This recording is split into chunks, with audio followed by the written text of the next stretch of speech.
What is up, guys? It's the Sound Alchemist, and once again I'm here with Gershel One. And today we're back at it, answering your questions in another episode of For the Greater. This is a video series where we answer the questions left by you, the viewers. If you have a question for us, comment down below. Put question in front of your question because we get to those questions first. And that is what Ebenezer Ajibade did. Ebenezer? Ebenezer. Like Scrooge? Yeah. Are the realms of the Chaos Gods planets or areas in the warp? And if they are planets, can't an Inquisitor drop a bomb on them and just bounce? So yeah, they're not planets.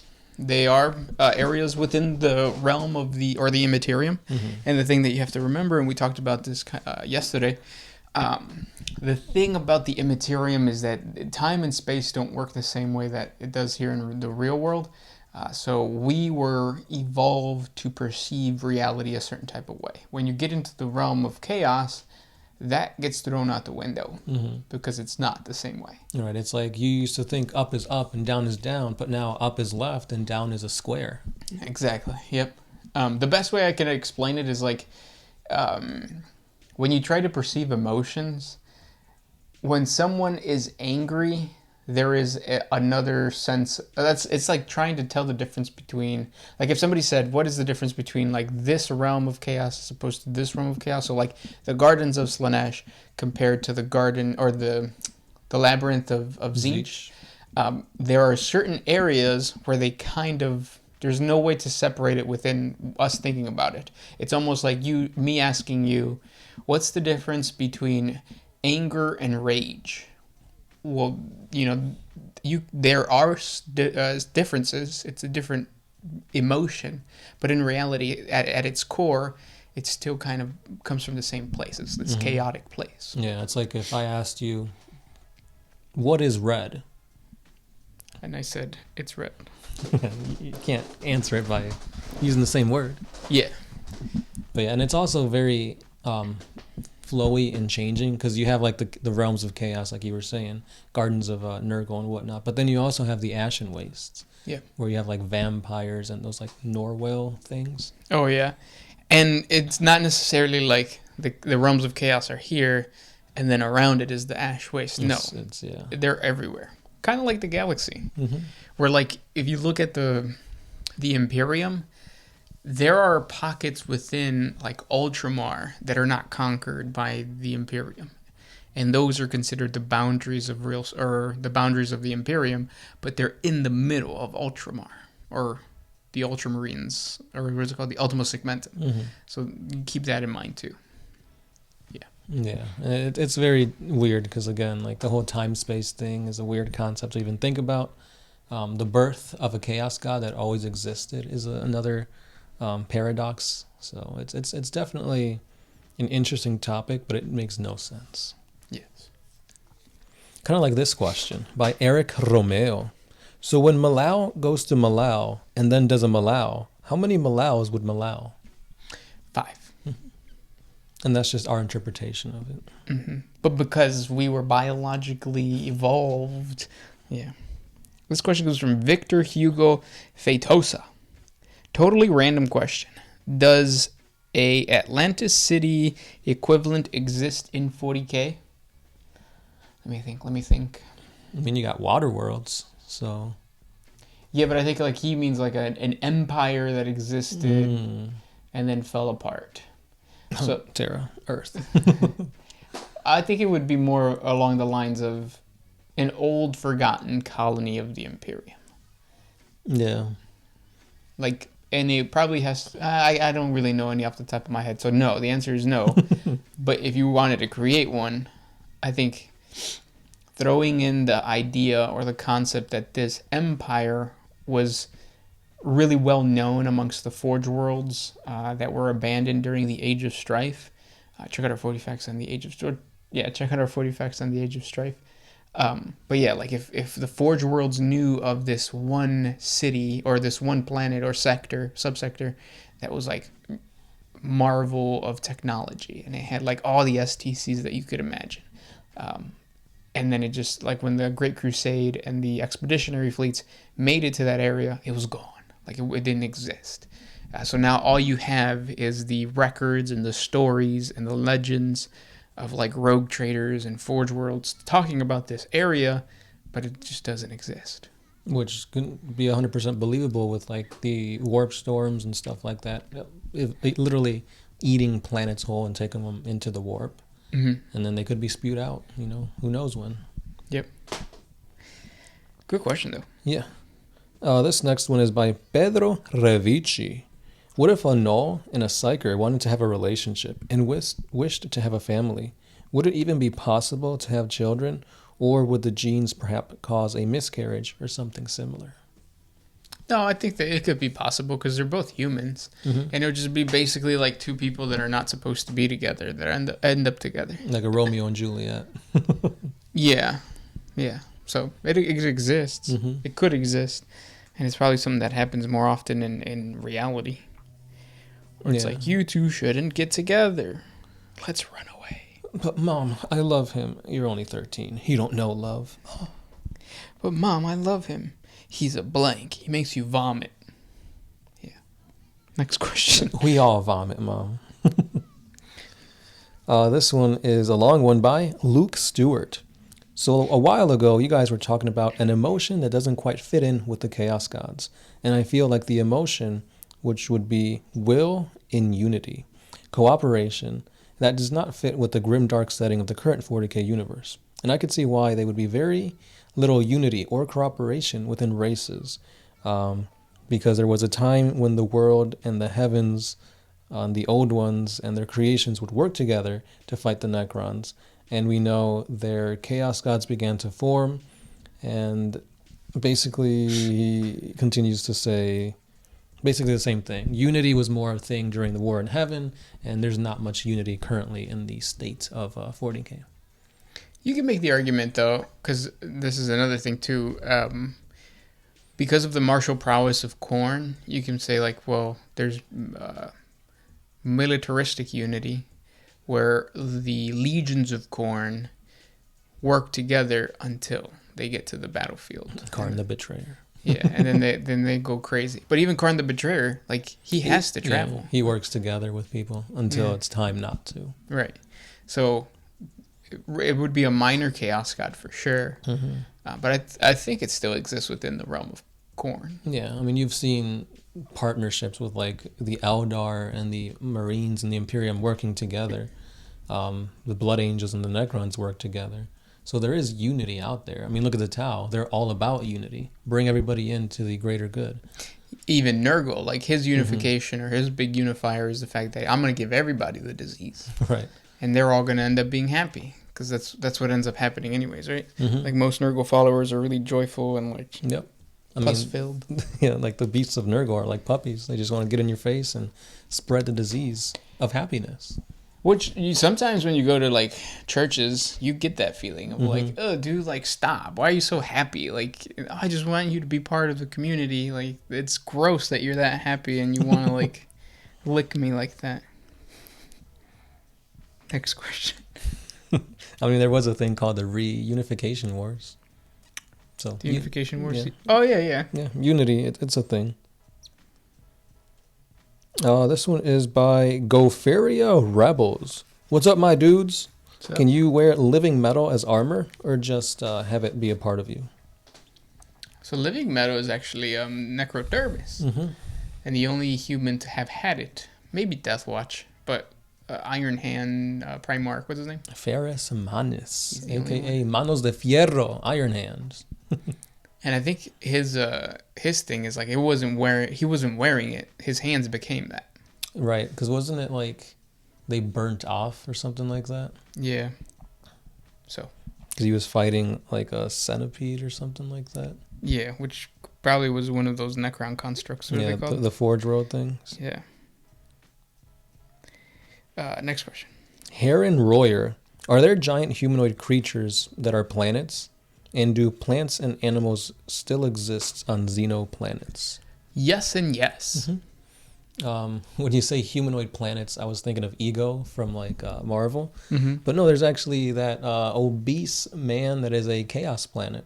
Yeah, he's in the fetal position. Mm-hmm. It's basically just It used to be a craft world, and when Slanesh was born, Mm-hmm. it became a giant man. I hear that was the origin of Chaos Taint. Mm-hmm. And the Eye of Terror is actually a brown Eye of Terror. Yeah. And yeah, there are plants and animals on xenoplanets. Mm-hmm. I mean, look at the, what do you call it? The Eldar that ride dinosaurs. Oh, yeah. Exodites. Exodites, yeah. I mean, that plants and animals exist everywhere in any planet. Yep. Next question comes from Neon Pants Guy 1. What other YouTube channel featuring Warhammer-based content do you like to watch? I'm guessing it's like 40K, because I actually don't watch any Age of Sigmar or Warhammer Fantasy YouTube channels. So in 40K, like there are some friends of the channel. So we have Voldemort's Guide to Warhammer. That's pretty cool. Mm-hmm. Lately, I've been watching a lot of Play on Tabletop. That's the 40K and 40-minute guys. Yep, that's really good. That's really entertaining. Like I actually watched the whole thing through. Mini wargaming still, like I think they're like OGs. Like they're not gonna go away. I'm always gonna like click on. Mm-hmm. If it's like clickbaity enough, I'll click on it and watch a little bit. Yeah, I actually saw their most recent Combat Patrol battle, and they were actually playing on Age of Sigmar Warcry mats. Oh, that's cool. Yeah. But other than that, I really like Miniac, but he's more of like painting and stuff. Mm-hmm. It's not really like just the hobby side. Yeah. And then going along with the hobby stuff too, it's there's another dude who does terrain tutorials. I'll look up his name right now. If you have somebody else while I look it up. Yeah, Tabletop Tactics, like they're just really professional at what they do. They're very similar to what Play on Tabletop does, with a very cinematic feel to their battle reports, and I think that's what makes it so overly exciting to watch, because it's almost like you're watching a 40K movie. And I think that's something that GW really needs to focus on, making more sick animations. Because look at how like crazy all the fan Warhammer animators have gone up. Like the guys that made Hell's Reach, Death of Hope, Astarte. Like those things got millions of views on YouTube. And it's like, come on GW, you see prime real estate here, make some really good stuff. And I think they are, but they're just waiting to unleash all this. Yeah, COVID, I think, put a stop to a lot of stuff. Yeah. But yeah, that is a good point. Astarte is another thing that's like, whoa, that's freaking awesome. Mm-hmm. I found it's miscast. I watch those guys. But it is 40K terrain, so. Mm-hmm. And I think he has like a Nurgle series too. That's really entertaining. Oh, and then I talked about them last week.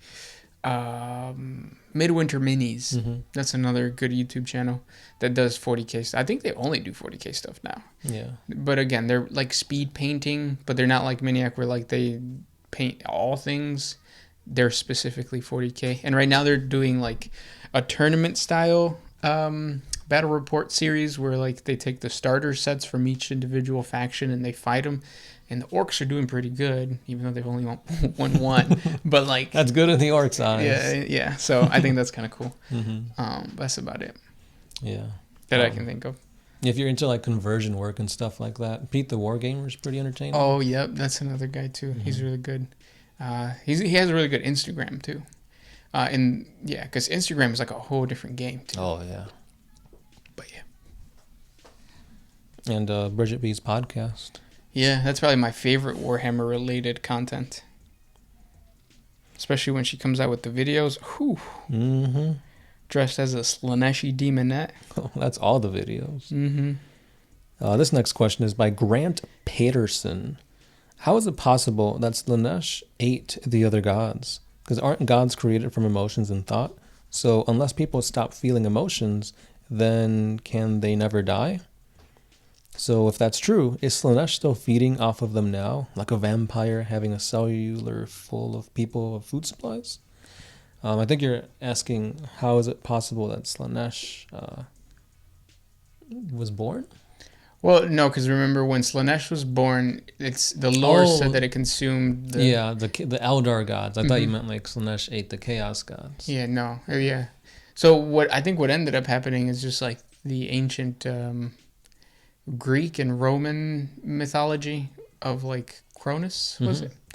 So Slanesh ended up consuming all of these other minor gods and just taking on their role. And there was no other Eldar to worship them because the Eldar also died. Mm-hmm.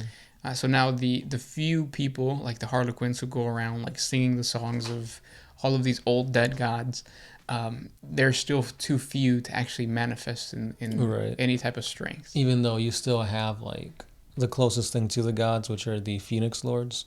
So they're still trying to proclaim that, don't lose faith. Right. You could still walk the path of these gods. And I think the rumors are that the gods aren't dead.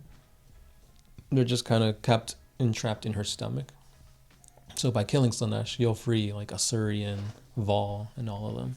And this kind of connects to what we were talking about earlier in the top of the video, and that is that it's hard to explain anger from rage. Mm-hmm. However, so there was a god of the hunt, right? Yep, Kurnos. Consumed by Slanesh. So that means that if there are people or Eldar that are trying to perfect their ability to hunt down these things, they are feeding somehow the emotion of that god. However, because it's trapped within Slanesh, it's really feeding Slanesh's perfection concept thing. Yeah. So it's all a big cycle. There's no escaping it. Yeah. Good question though. Mm-hmm. Gobble me. This one's by Grant Patterson again. What's your favorite bit of lore that has been written out? Mine is the fact that snotlings were super intelligent until a hungry orc ate all the fungus that made them intelligent, and now no more can be grown. So they devolved into snots. What codex is that from? I don't remember that. That sounds like something I should know. But I mean, for me, WAAAGH, like he's kind of hinted at, but he's not an actual like playable character anymore. That kind of sucks. Yeah. The whole thing about like, what was it called? The Chicken and the Peas? No, I don't think it has a name, but the whole Slanesh like being dead and now he's alive, or in stasis. Slanesh? They're not Slanesh. Sanguinius. Oh yeah. Mm-hmm. Yeah. It's like just pick one. Don't let me be in this weird limbo. Yeah, of not knowing what to do. Because you played Blood Angels for a while. Yeah, a long while. Which I like the lore more than their playstyle. This next question comes from Michael Hines. How is the Latino community when it comes to 40K/nerdom? Again, thank you for painting us as like the spokesman of the Latino community in 40K. It means a lot, especially to all those from like other places who usually get mad in the comment sections because of our answers. And the question is about the same. Yeah. Surprisingly, it's a very mixed community when you go to like these places, because like we've met a lot of people like by going to like the Warhammer stores and stuff like that, and they've been people of all ethnicities. Kinda, yeah. For the most part, yeah. I'm waiting for 40K to get so popular that you start seeing these miniatures at the flea market, because that's gonna be dope. That's gonna be like the Chinese knockoffs, but at the flea market, and we're gonna do it because there's gonna be like. At some point, there's going to be a Space Marine with a lightsaber, and then it's going to be like, oh, this is the new model. GW just came out with it. I can't wait till we finally get to Christmas, and you bite into that bread, and instead of the Niño Dios being there, it's a Space Marine. It's a little Space Marine, one of the old school ones. Yeah. We should do that this Christmas. We should do like a Christmas-themed, what are they called? Rosca de los Reyes or something like that? Something like that, yeah. But yeah, we're doing good. We're out here, right? Latin fam sound off in the comment section. Latin fam. Is that what we're considered? I guess. Or Hispanic fam? Because you couldn't really say like, because Latin is Latin, obviously. Latin Americas. Yeah, I don't know. Next question. Bunny Hop.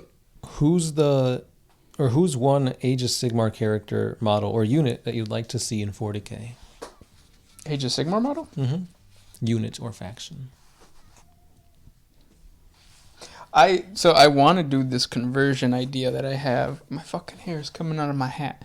And that is that I take the boar boys, you mechanize them, so you give them like augmented like hooves, and then you put a wild boy on top of it, like a feral wild boy with like a gun or a pistol, and boom, like that is your replacement to war bikes.